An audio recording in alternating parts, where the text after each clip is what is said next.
بچے سے لے کے اتنے عمر ہمارے ہو گئے ہیں، ابھی تک تو ہم نے کبھی اپنے معبود کو دودھ نہیں پلایا ہے، صرف چڑھایا ہے، لیکن یہ کہہ رہی ہے کہ دودھ ہم نے پلا کے آیا ہے، ہم نے دودھ پلا دیا ہے، آج دودھ نہیں پیا تو اپنے سر کو پھوڑ لیا ہوں، یہ غلط بات ہے۔ اے پنڈت جی، تیری بیٹی نے ایسا گھناؤنی حرکت کیا ہے، تجھے گاؤں سے باہر کر دیا جائے گا، تجھے سماج سے باہر کر دیا جائے گا، تجھے گاؤں سے ہٹا دیا جائے گا۔ اللہ اکبر کبیرہ۔ اب بیچارے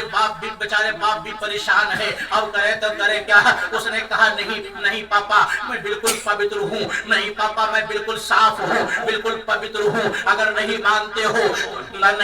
ہو تو چلو، جب نہیں مانتے ہو تو چلو میں دودھ پلا کے آتے ہوں۔ پھر اس نے جیسے ہی پھر دودھ لیتی ہے، لینے کے بعد اسے بھی کیا ایسا لگا کہ کیا ان کے دماغ پر اسلام سوار ہو جاتا ہے۔ اللہ اکبر کبیرہ۔ پھر وہ دودھ لیتی ہے، لینے کے بعد دوڑی چلتی ہے، جب مندر کے قریب پہنچتی ہے، بتوں کے قریب پہنچتی ہے، پہنچنے کے بعد جیسے ہی وہ دودھ پلانا شروع کرتے ہیں، کل دودھ پی لے، اے میرے معبود دودھ پی لے، اے میرے معبود دودھ پی لے، جیسے ہی کہتے ہیں نہیں پی رہی ہے، اس نے سوچا، اس نے کہا کہ اے خبردار، اگر تم نے دودھ نہیں پیا، نہ جانے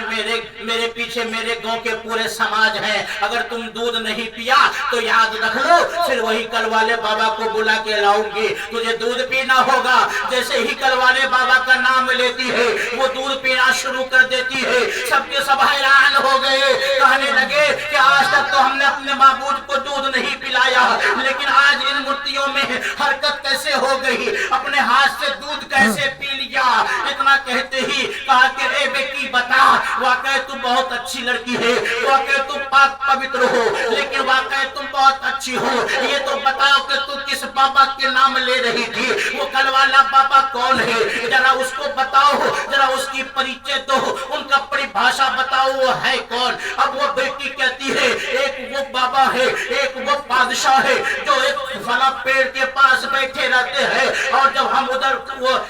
پہلے دن جو میں نے دودھ پلانے کے لیے آئی تو جب پی نہیں رہی تھی، وہ سرکار وہی آ کر کے بول دیا کہ اے وہ تو تم دودھ پی لو، ان کے کہنے پہ دودھ پی لیا، پھر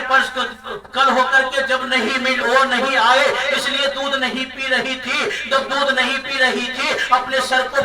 پٹکنے لگا، اپنے سر کو لہو لہان کر دیا، بس وجہ یہی ہے۔ لیکن یاد رکھو، جو کل والے بابا کے نام سے جو ہمارے معبود نے دودھ پینا شروع کر دیا، اور وہ بتایا ہے کون، وہ بابا کل والا بابا ہے کون، کہ فلاں پیڑ کے پاس رہتا ہے، فلاں درخت کے پاس رہتا ہے، سب کے سب چلنا شروع کر دیتے ہیں، تو نہ جانے بیٹی آگے ہے، وہ لڑکی آگے ہے، بچے آگے ہے، اس کے پیچھے ان کے پورے گاؤں سماج والے جا رہے ہیں۔ کیا دیکھتے ہیں ایک قریب کے پاس ایک بزرگ بیٹھا ہوا ہے، بڑی نورانی شکل میں ہے، ایک شہنشاہ بیٹھا ہوا ہے، ایک بزرگ بیٹھا ہوا ہے، جیسے ہی قریب پہنچتے ہیں تو کہتے ہیں کہ یہی وہ کل والا بابا ہے جس کے کہنے پر ہمارے معبود نے دودھ پی لیا تھا، اور جس کے نہ کہنے پہ نہ پیا تھا، وہی کل والے بابا ہے۔ جیسے ہی کہا، کیا دیکھتے ہیں کہ واقعی یہ وہ بابا نہیں بلکہ یہ وہ اللہ کے برگزیدہ بندہ ہے، اللہ کا یہ دوست ہے۔ اب سب کے سب جیسے ہی قریب پہنچتے ہیں اور کہتے ہیں اے بابا،